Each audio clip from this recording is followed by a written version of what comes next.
Why did fish surround this wounded gaur?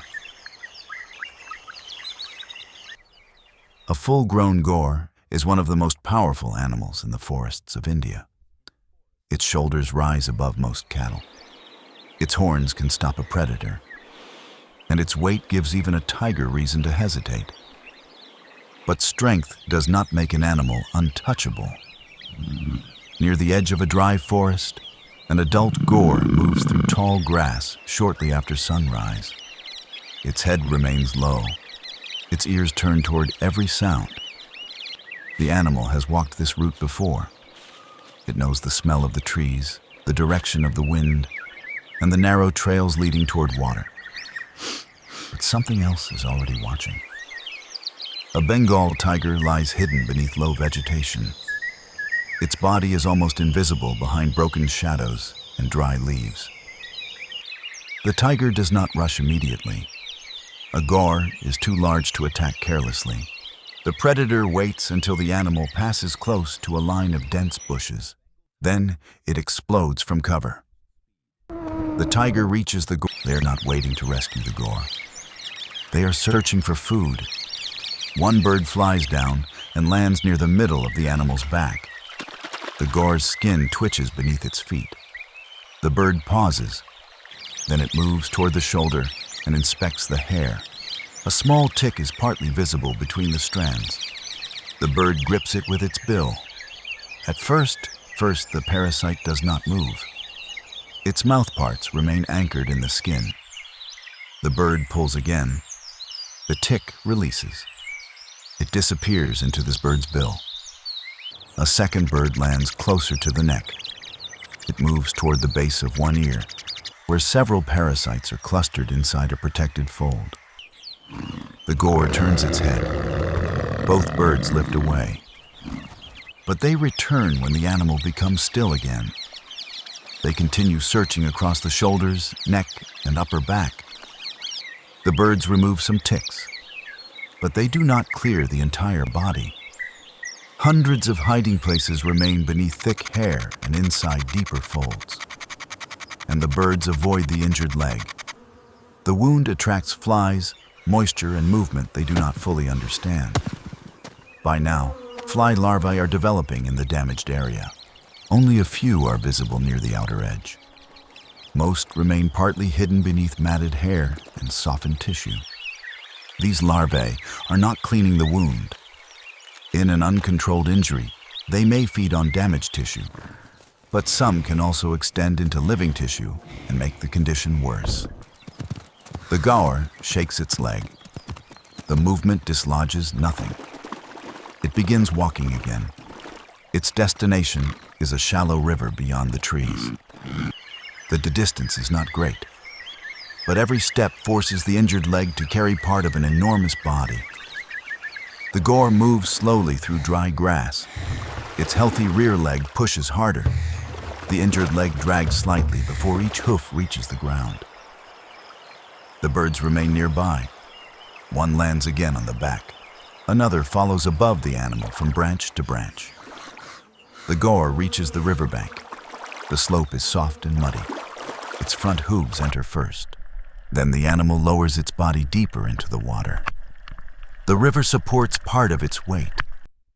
For the first time in several days, the injured leg is not carrying the full pressure of the body. Cool water passes through the matted hair. Mud loosens. Small fragments of organic material drift away from the wound. The gaur stands almost motionless. Then movement appears below the surface. Small fish approach from the deeper channel. At first, only 2 or 3 circle the submerged leg. They are reacting to disturbance in the water. The gaur's hooves have stirred insects, larvae, and organic material from the riverbed. The smell around the damaged tissue may also attract attention. One fish moves close to the injured area. It touches the outer hair and retreats. A second fish approaches. Then several more arrive. They are not performing medical treatment. They are investigating a possible source of food. The gaur does not understand their intention.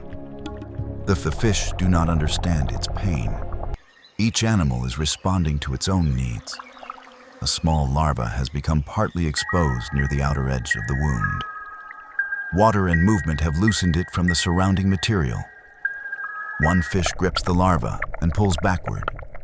The larva comes free. The fish turns and swallows it.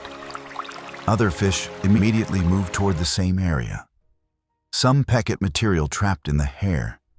Others search the mud beneath the leg. A second larva becomes visible. Two fish approach it from different directions. One pulls it away and disappears beneath the Gaur's body.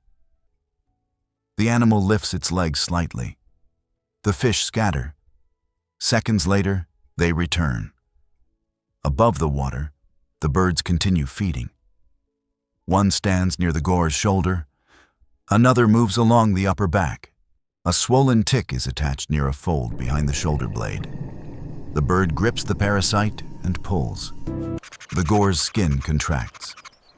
The bird releases, changes position, and tries again. This time, the tick comes free. For several minutes, the Gaur becomes a feeding site at two different levels. Above the surface, birds search through its hair for ticks and insects. Below the surface, fish inspect the injured leg for larvae and loose organic material. The scene may look like cooperation, but no plan connects these animals. The birds are not guiding the Gaur toward water. The fish are not waiting to disinfect the wound. And the Gaur has not deliberately assembled a team of cleaners. Each species is exploiting a temporary opportunity. The Gaur receives a limited benefit. Several ticks are removed. A few exposed larvae disappear from the damaged area. Water may reduce heat and temporarily ease pressure on the injured leg. But the deeper problem remains. The wound has not closed. The damaged tissue is still vulnerable. Many ticks remain attached across the body. Other larvae may remain hidden beyond the reach of the fish. And prolonged exposure to dirty water can introduce new microorganisms. After a long period of standing, the Gaur begins moving toward the bank. The fish follow the injured leg until the water becomes too shallow. Then they turn back toward the channel. The birds lift from the Gaur's back as it climbs onto the mud. The animal pauses at the top of the bank. Its rear leg is still weak. The wound is still present. But for a short time, some of the organisms feeding on its body have been removed. The Gaur walks back toward the trees. One bird follows for a few seconds. Then it turns toward the river. Nothing in this encounter guarantees recovery. A large wild animal may survive injuries that would stop a smaller one. But size alone does not prevent infection, blood loss, exhaustion, or continued parasite pressure. The tiger created the original wound. Flies transformed that wound into a new feeding site. Ticks continued draining blood from protected areas of the skin. Birds exploited the ticks. Fish exploited the larvae exposed by the water. Every stage created another opportunity for a different animal. The Gaur was not rescued. The birds were not doctors. The fish were not surgeons. But their feeding removed a small number of parasites from a body already under stress.